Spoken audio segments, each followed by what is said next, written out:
بسم اللہ الرحمن الرحیم۔ یمن کا بادشاہ کتاب المستظرف اور حجت اللہ علی العالمین اور تاریخ ابن عساکر میں ہے کہ حضور صلی اللہ علیہ وآلہ وسلم سے 1000 سال بیشتر یمن کا بادشاہ طبال اول حمیری تھا۔ ایک مرتبہ وہ اپنی سلطنت کے دورہ کو نکلا، 12,000 عالم اور حکیم اور 1,32,000 سوار اور 1,13,000 پیادہ اپنے ہمراہ لیے، اور اس شان سے نکلا کہ جہاں بھی پہنچتا اس کی شان و شوکت شاہی دیکھ کر مخلوق خدا چاروں طرف سے نظارے کو جمع ہو جاتی تھی۔ یہ بادشاہ جب دورہ کرتا ہوا مکہ معظمہ پہنچا تو اہل مکہ سے کوئی اسے دیکھنے نہ آیا۔ بادشاہ حیران ہوا اور اپنے وزیر اعظم سے اس کی وجہ پوچھی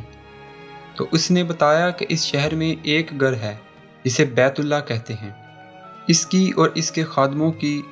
جو یہاں کے باشندے ہیں تمام لوگ بہت تعظیم کرتے ہیں، اور جتنا آپ کا لشکر ہے اس سے کہیں زیادہ دور و نزدیک کے لوگ اس گھر کی زیارت کو آتے ہیں اور یہاں کے باشندوں کی خدمت کر کے چلے جاتے ہیں، اور پھر آپ کا لشکر ان کے خیال میں کیوں آئے؟ یہ سن کر بادشاہ کو غصہ آیا اور قسم کھا کر کہنے لگا کہ میں اس گھر کو کھدوا دوں گا اور یہاں کے باشندوں کو قتل کر دوں گا۔ یہ کہنا تھا کہ بادشاہ کے ناک، منہ اور آنکھوں سے خون بہنا شروع ہو گیا اور ایسا بدبودار مادہ بہنے لگا کہ اس کے پاس بیٹھنے کی بھی کسی کو طاقت نہ رہی۔ اس مرض کا علاج کیا گیا مگر آفاقہ نہ ہوا۔ شام کے وقت بادشاہ کے ہمراہی علماء میں سے ایک عالم ربانی تشریف لائے اور نبض دیکھ کر فرمایا، مرض آسمانی ہے اور علاج زمین کا ہو رہا ہے۔ اے بادشاہ، آپ نے اگر کوئی بری نیت کی ہے تو فوراً اس سے توبہ کیجیے۔ بادشاہ نے دل ہی دل میں بیت اللہ شریف اور غلام کعبہ کے متعلق اپنے ارادہ سے توبہ کی۔ توبہ کرتے ہی اس کا وہ خون اور مادہ بہنا بند ہو گیا، اور پھر صحت کی خوشی میں اس نے بیت اللہ شریف کو ریشمی غلاف چڑھایا اور شہر کے ہر باشندے کو 7 اشرفی اور 7 ریشمی جوڑے نظر کیے۔ پھر یہاں سے چل کر جب مدینہ منورہ پہنچا تو ہمراہی علماء نے جو کتب سماویہ کے عالم تھے وہاں کی مٹی کو سونگھا اور کنکریوں کو دیکھا، اور نبی آخر الزماں کی ہجرت گاہ کی جو علامتیں انہوں نے پڑھی تھی ان کے مطابق اس سرزمین کو پایا، تو باہم عہد کر لیا کہ ہم یہاں ہی مر جائیں گے مگر اس سرزمین کو نہ چھوڑیں گے۔ اگر ہماری قسمت نے یاروی تو کبھی نہ کبھی جب نبی آخر الزمان صلی اللہ علیہ وآلہ وسلم یہاں تشریف لائیں گے ہمیں بھی زیارت کا شرف حاصل ہو جائے گا، ورنہ ہماری قبروں پر تو ضرور یہ کبھی نہ کبھی ان کی جوتیوں کی مقدس خاک اڑ کر پڑ جائے گی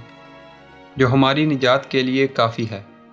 یہ سن کر بادشاہ نے ان عالموں کے واسطے 400 مکان بنوائے، اور اس بڑے عالم ربانی کے مکان کے پاس حضور صلی اللہ علیہ وآلہ وسلم کی خاطر 1-2 منزلہ عمدہ مکان تیار کروایا، اور وصیت کر دی کہ جب آپ تشریف لائیں تو یہ مکان آپ کی آرام گاہ ہوگی، اور ان 400 علماء کی کافی مالی امداد بھی کی اور کہا تم ہمیشہ یہیں رہو، اور پھر اس بڑے عالم ربانی کو ایک خط لکھ کر دیا اور کہا کہ یہ خط اس نبی آخری الزمان صلی اللہ علیہ وآلہ وسلم کی خدمت اقدس میں پیش کر دینا، اور اگر زندگی بھر تمہیں حضور صلی اللہ علیہ وآلہ وسلم کی زیارت کا موقع نہ ملے تو اپنی اولاد کو وصیت کر دینا کہ نسلاً بعد نسل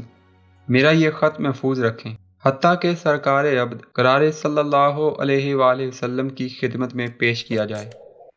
یہ کہہ کر بادشاہ وہاں سے چل دیا۔ وہ خط نبی کریم صلی اللہ علیہ وآلہ وسلم کی خدمت میں 1000 سال بعد پیش ہوا۔ کیسے ہوا اور خط میں کیا لکھا تھا سنیے اور عظمت مصطفیٰ صلی اللہ علیہ وآلہ وسلم کا اعتراف فرمائیے۔ خط کا مضمون یہ تھا، کم ترین مخلوق طبیع الاول حمیری کی طرف سے شفیع المذنبین سید المرسلین محمد رسول اللہ صلی اللہ علیہ وآلہ وسلم، اما بعد، اے اللہ کے حبیب، میں آپ پر ایمان لاتا ہوں، اور جو کتاب آپ پر نازل ہوگی اس پر بھی ایمان لاتا ہوں، اور میں آپ کے دین پر ہوں۔ بس اگر مجھے آپ کی زیارت کا موقع مل گیا تو بہت اچھا اور غنیمت ہوگا، اور اگر میں آپ کی زیارت نہ کر سکا تو میری شفاعت فرمانا، اور قیامت کے روز مجھے فراموش نہ کرنا۔ میں آپ کی پہلی امت میں سے ہوں، اور آپ کے ساتھ آپ کی آمد سے پہلے ہی بیعت کرتا ہوں۔ میں گواہی دیتا ہوں کہ اللہ ایک ہے اور آپ اس کے سچے رسول ہیں۔ شاہ یمن کا یہ خط نسلاً بعد نسل ان 400 علماء کے اندر حرز جاں کی حیثیت سے محفوظ چلا آیا، یہاں تک کہ 1000 سال کا عرصہ گزر گیا۔ ان علماء کی اولاد اس کثرت سے بڑھی کہ مدینہ کی آبادی میں کئی گنا اضافہ ہو گیا، اور یہ خط وصیت کے مطابق اس بڑے عالم ربانی کی اولاد میں سے حضرت ابو ایوب انصاری رضی اللہ تعالی عنہ کے پاس پہنچا، اور آپ نے وہ خط اپنے غلام خاص ابو لیلہ کی تحویل میں رکھا۔ اور جب حضور صلی اللہ علیہ وآلہ وسلم مکہ معظمہ سے ہجرت فرما کر مدینہ منورہ پہنچے، اور مدینہ منورہ کی الوداعی گھاٹی شنیعات کی گھاٹیوں سے آپ کی اونٹنی نمودار ہوئی، اور مدینہ کے خوش نصیب لوگ محبوب خدا کا استقبال کرنے کو جوک در جوک آ رہے تھے، اور کوئی اپنے مکانوں کو سجا رہا تھا تو کوئی گلیوں اور سڑکوں کو صاف کر رہا تھا، کوئی دعوت کا انتظام کر رہا تھا، اور سب یہی اصرار کر رہے تھے کہ حضور صلی اللہ علیہ وآلہ وسلم میرے گھر تشریف فرما ہوں۔ حضور صلی اللہ علیہ وآلہ وسلم نے فرمایا کہ میری اونٹنی کی نکیل چھوڑ دو، جس گھر میں یہ ٹھہرے گی اور بیٹھ جائے گی وہی میرا قیام ہوگا۔ چنانچہ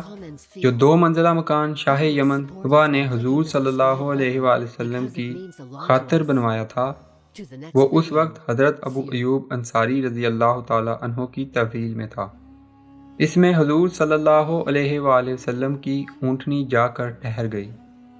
لوگوں نے ابو لیلہ کو بھیجا کہ جاؤ حضور کو شاہ یمن طبع کا خط دے آؤ۔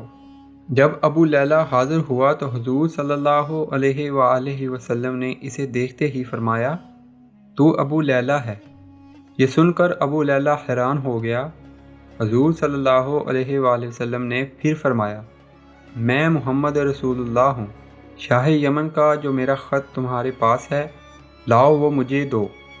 کیونکہ ابو لیلہ نے وہ خط دیا، اور حضور صلی اللہ علیہ وآلہ وسلم نے پڑھ کر فرمایا، طبع کو آفرین و شاباش ہے۔ ہمارے حضور صلی اللہ علیہ وآلہ وسلم کا ہر زمانے میں چرچا رہا، اور خوش قسمت افراد نے ہر دور میں حضور صلی اللہ علیہ وآلہ وسلم سے فیض پایا۔